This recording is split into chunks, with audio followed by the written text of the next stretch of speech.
Hi everyone, ಹೇಗಿದ್ದೀರಾ ಎಲ್ಲರೂ? ಇನ್ನು ಲಾಂಗ್ ವೀಕೆಂಡ್ ಅಂತ ಮನೆಗೆ ಹೊರಟಿದ್ದೆ. By mistake AC bus book ಮಾಡ್ಕೊಬಿಟ್ಟಿದ್ದೆ. ನನಗಂತೂ ಸಿಕ್ಕಾಪಟ್ಟೆ ಚಳಿ ಆಗ್ತಾಯಿತ್ತು. ಅದಕ್ಕೆ ಆನ್ ಆಫ್ ಮಾಡ್ಕೊಂಡು ಹೆಂಗೋ 10 ಗಂಟೆ ಅಷ್ಟೊತ್ತಿಗೆ ಬಸ್ ನಮ್ಮ ಊರು ತಲುಪ್ತು. ಇಲ್ಲಿ ನೋಡಿ, ನನಗೋಸ್ಕರ ಒಬ್ಬರು ತುಂಬ ಎಕ್ಸೈಟ್ ಆಗಿದ್ದಾರೆ. ಮೇ ಬಿ ಯಾರೂ ಇಷ್ಟು ಎಕ್ಸೈಟ್ ಆಗಿರಲ್ವೇನೋ ನನಗೋಸ್ಕರ, ಅವನೊಬ್ಬನೇ ಅನಿಸುತ್ತೆ. ಇದು ಹವ್ಯಕ ಸ್ಪೆಷಲ್ ಅಪ್ಪೆ ಹುಳಿ. ನಮ್ಮ ಕಡೆ ಅವ್ರಿಗೆ ಗೊತ್ತಿರುತ್ತೆ. ಮತ್ತೆ ಅವ್ನು ಬಂದು ನನ್ನ ಆಗ ನೋಡ್ಕೊಂಡು ಹೋಗ್ತಿರ್ತಾನೆ.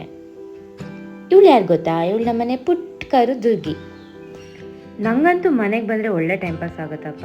ಈ ಫೀಲಿಂಗ್ ಏನಿದ್ರು ಡಾಗ್ ಲವರ್ಸಿಗೆ ಮಾತ್ರ ಅರ್ಥ ಆಗೋದು.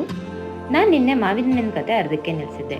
ನೋಡಿ, ನಮ್ಮಮ್ಮ ಇವತ್ತು ಮಾವಿನ ಹಣ್ಣಿನ ಆಮ್ರೆಸ್ ಮಾಡ್ತಿದ್ದಾರೆ. ನಾವು ರಸಾಯನ ಅಂತ ಅಂತೀವಿ.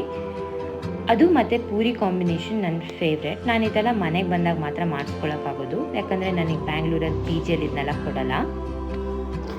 ಆಹಾ, ಫೈನಲಿ ಪೂರಿ ರೆಡಿ ಆಗ್ತಾ ಇದೆ. ನಾನು ವೇಟ್ ಮಾಡ್ತಾ ಇದ್ದೀನಿ ಯಾವಾಗ ತಿಂತೀನೋ ಅಂತ. ಅಮ್ಮ ನನಗೋಸ್ಕರ ಮಾಡ್ತಾ ಇದ್ದಾರೆ. ನಾನು ಪೂರಿ ರಸಾಯನ ಚೆನ್ನಾಗಿ ತಿಂದೆ. ಇದಾಗಿತ್ತು ನನ್ನ ದಿನ. ನಾನಂತೂ ಮನೆಗೆ ಬಂದು ಚೆನ್ನಾಗಿ ಎಂಜಾಯ್ ಮಾಡ್ತಿದ್ದೀನಿ.